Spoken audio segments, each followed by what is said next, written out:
اگر ہماری طبیعت میں حوصلہ آ جائے نا تو سب سے پہلا نفع ہمیں خود ہوگا، ہمیں سکون بھی نصیب ہو جائے. تھوڑا حوصلہ کریں گے نا تو آپ کو سکون ملے گا. آپ تھوڑا سہنا تو سیکھیں. قوت برداشت والا آدمی پرسکون ہوتا ہے، اس کو اللہ تعالیٰ راحت عطا کر.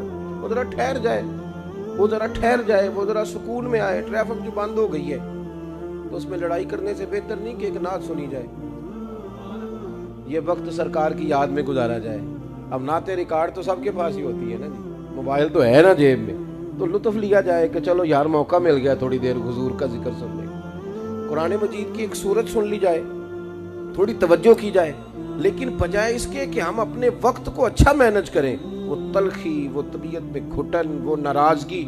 عثمان بن طلحہ کہتے ہیں کہ جب چابی میں نے سرکار کی بارگاہ میں پیش کر دی، حضور نے خانہ کعبہ کی صفائی کر کے سرکار واپس تشریف لائے. قربان جاؤں، نبی کریم علیہ السلام نے فرمایا عثمان چابی تمہاری خاندانی وراثت تھی، پھر میں نے تم سے لے لی تھی، اب میں تمہیں واپس دینے لگا، اب سوائے ظالم کے تمہاری نسل سے کوئی نہیں لے گا.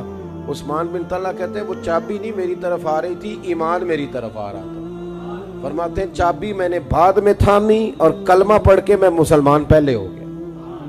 آپ کے ٹھنڈے رویے، آپ کے مزاج کا سکون، اطمینان قلبی آپ کو بڑے سارے فائدے دے گا.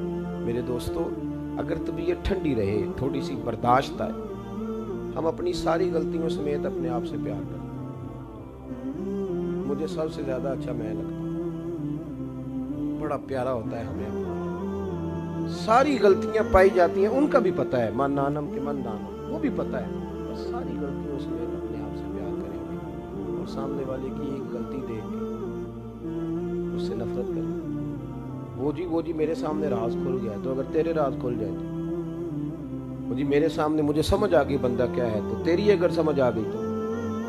اور پھر آپ یقین کریں، اتنے مزے لے کے تعریف نہیں کرتے جتنے مزے لے کے ہم تنقید کرتے ہیں. ڈھونڈ کے لاتے ہیں کمزوریاں، کوتاہیاں ڈھونڈ کے لائیں، مزہ لے کے اس کو ڈسکس کریں. ہمارے اندر مطلب اخلاقی طور پر اتنی پوزیشن خراب ہو گئی ہے کہ ہمیں مزہ آتا ہے دوسرے کی کمزوریاں ڈسکس کرنے.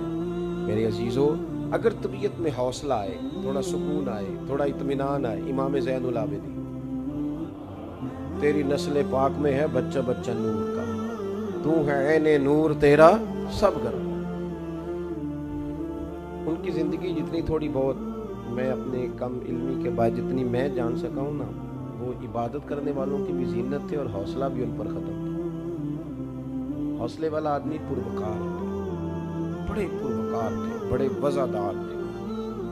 ایک دفعہ بادشاہ نے گرفتار کرا لیا، ان کے ہاتھوں پیروں میں زنجیریں ڈلوا دی. تو وہ سامنے آ کے کھڑے ہوئے تو بادشاہ کہنے لگا دیکھا نا پھر میں نے زنجیریں ڈال دی. تو آپ فرمانے لگے تو کیسی عجیب بات ہے، یہ تو میرا رب جب چاہے جو چاہے کر دیتا ہے. اس نے کہا کیا مطلب؟ آپ نے اللہ اکبر کہا تو زنجیریں ٹوٹ کے آپ کے پیروں میں گر گئی. نے فرمایا یہ تو مالک ہے جو سب سے بڑا ہے. تو اتنے صاحب کرامت تھے لیکن حوصلہ، دلیری، ظرف اور اپنے ذہن کی وسعت، اس نے ان کو بہت ہی بڑا کر دیا. ان کا بڑا ہی قد ہو گیا، بہت ساری چیزیں اس کے اندر آ گئی تھی، سما گئی تھی، بہت بڑا کچھ وہ ہو گئے تھے. مسجد نبوی شریف سے نکلے تو بادشاہ نے ایک شخص کے ذمہ لگایا کہ معاذ اللہ ثم معاذ اللہ، ان کو برا بھلا کہنا ہے. اہل بیت نبوت کے ساتھ جو ظلم ہوئے وہ بھی منظم طریقے سے، بڑی ترتیب کے ساتھ. اہل اللہ کے ساتھ جو لوگوں نے زیادتیاں کی تو اس کی بھی ایک پوری داستان ہے، اور کس طرح سے لوگ وہ کام کرتے ہیں وہ بھی ایک پوری ترتیب ہے. تو حضرت امام زین العابدین رضی اللہ تعالیٰ عنہ جب نکلے نا مسجد نبوی شریف سے تو اس آدمی نے نا معاذ اللہ ثم معاذ اللہ آپ کو برا بھلا کہنا شروع کیا. توجہ ہے میری بات پر؟ میں نے کہا کہ ہمارے ہاں تو اشتعال دلانا 1 منٹ کی بات ہے، اور آپ پھر دیکھیں آگ لگتی کیسے اور پھر وہ عروج کیسے پکڑتی. امام صاحب کو برا بھلا کہہ رہے تو آپ کا خادم کہتے ہیں پہلے جن قدموں سے چلتے تھے نا اب وہ قدم تھوڑے اور مختصر کر دیں، یعنی اس کو ٹائم دیا کہ تیرے اندر جو ہے وہ نکال لے. اس کو ٹائم دیا، وہ کہتا جا رہا ہے، امام چلتے جا رہے ہیں. وہ خادم نے 2-4 دفعہ کہا، آپ نے فرمایا چپ کر یار مجھے کہہ رہا ہے. اسے لگا رہنے دے. آپ کا گھر قریب آ گیا تو پیچھے مڑ کے نا اس کو کہنے لگے کوئی بات رہ گئی ہو تو کر لو، میرا گھر آ گیا.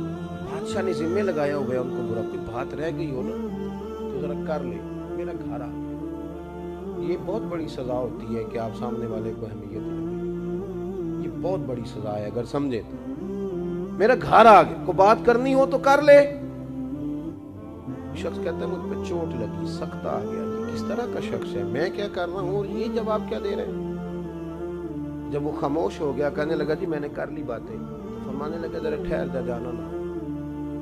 اندر گئے، ایک بوتل شہد کی لائے، ایک بوتل سرکے کی لائے۔ باہر آئے تو وہ دشمن کھڑا تھا تو اس کو تھما کے کہنے لگے میرے دادا مولا علی نے فرمایا تھا کہ پتر جو گھر آ جائے اسے خالی ہاتھ نہیں بھیجا کر، تو یہ میرا تحفہ لیتا جا۔ یہ لفظ کہہ کے نا 1 منٹ میں حضرت اندر گئے۔ آپ ذرا بات کو سمجھیں، اتنا صحیح وقت لگتا ہے آپ کے بڑا بننے، لیکن یہاں تک پہنچنا تھوڑا مشکل کام ہے۔ جب آپ اندر تشریف لے جانے لگے تو اس نے دامن تھام لیا اور آپ کے قدموں میں بیٹھ گیا، کہنے لگا حضور بڑے پیسے پکڑے تھے آپ کو معاذ اللہ برا بھلا کہنے کے لیے، پر قربان جاؤں آپ کے ظرف پہ بھی، آج تو آپ نے کمال کر دی۔ میں پیسہ دینے والوں پر لعنت بھیجتا ہوں اور آج کے بعد وعدہ کرتا ہوں جب تک موجود رہوں گا زین العابدین کے قصیدے ہی بیان کرتا رہوں گا۔ ہمارے صوفیاء، ہمارے بزرگ، ہمارے مشائخ، حضرت ابو بکر صدیق رضی اللہ تعالیٰ عنہ ایک جگہ پہ تشریف فرماتے تو وہاں بھی ایک شخص آ گیا، نبی کریم صلی اللہ علیہ وسلم خود تشریف فرماتے تو اس نے جناب صدیق اکبر کے بارے میں کوئی کچے اور کمزور جملے کہے۔ اب حضرت ابو بکر صدیق رضی اللہ تعالیٰ عنہ خاموشی سے سنتے رہے، بڑے حوصلے والے تھے، بڑے میٹھے تھے، بڑے ٹھنڈے تھے، بڑے دلیر تھے، خاموشی سے سنتے رہے، اس کی پوری بات سن لی۔ جب وہ کہہ چکا نا سارا کچھ، اب باز ہی نہیں آ رہا، پھر باتوں کو بڑھاتا ہے، تو جناب صدیق اکبر نے نا ایک ہی جواب دیا، ایک جملہ کہا۔ جب حضرت صدیق اکبر نے جواب میں ایک جملہ کہا تو اللہ کے محبوب علیہ السلام اٹھے اور اس کمرے سے باہر تشریف لے آئے۔ جناب صدیق اکبر بڑے پریشان ہوئے، سب سے زیادہ اس بات کی فکر کرتے تھے کہ کہیں کریم محبوب ناراض نہ ہو۔ باہر آئے، عرض کی یا رسول اللہ صلی اللہ علیہ وسلم وہ کب سے بول رہا تھا، میں نے تو ایک ہی بات کی ہے، کب سے بول رہا تھا، میں نے ایک ہی بات کی اور آپ باہر تشریف لے آئے، توجہ ہے نا میری بات پر؟ دیکھیں حضور نے کیا فرمایا۔ سرکار فرمانے لگے ابو بکر جب تک وہ بول رہا تھا اور تم خاموش تھے نا تو اللہ کریم نے تمہارے سراہنے ایک فرشتہ کھڑا کیا ہوا جو تمہاری جانب سے جواب دے رہا تھا اور کہہ رہا تھا کہ ابو بکر اس طرح کے نہیں، اس طرح کے نہیں، اور جب تم نے خود جواب دینا شروع کیا تو فرشتہ اٹھ کے چلا گیا۔ وہ گیا ہے تو میں بھی اٹھ کے آ گیا۔ بڑا خوش قسمت نہیں وہ شخص جس کی جانب سے فرشتے جواب دیتے ہیں، لیکن اپنی زبان کو گدلا کرنا، میلا کرنا اور بے حال کرنا پھر آپ کا اصل کام رہ جائے، پھر تو آپ اسی کام ہی لگے رہیں گے، اس کو بھی رک کے وضاحت دیں گے، اس سے بھی آپ وضاحت دیں گے۔ اگر ان بزرگوں کی طرح زندگی میں کچھ کام کرنا تو پھر الجھاؤ سے بچنا ہوگا، جگہ جگہ الجھنا، جگہ جگہ الجھنا، اس سے بچنا ہوگا۔ سیدھے سیدھے اپنے رستے کا تعین کریں، اپنے کام پر محنت کریں، توجہ اور انہماک کے ساتھ اپنا کام کریں۔ اعلیٰ حضرت فاضل بریلوی رحمت اللہ تعالیٰ علیہ کے خلیفہ تھے حضرت مولانا ظفر الدین بہاری رحمت اللہ تعالیٰ، شارح بخاری تھے، بڑے زبردست عالم تھے۔ اس کتاب کے میں نے چند نسخے دیکھے ہیں، کیا انداز تھا حضرت کا علمی۔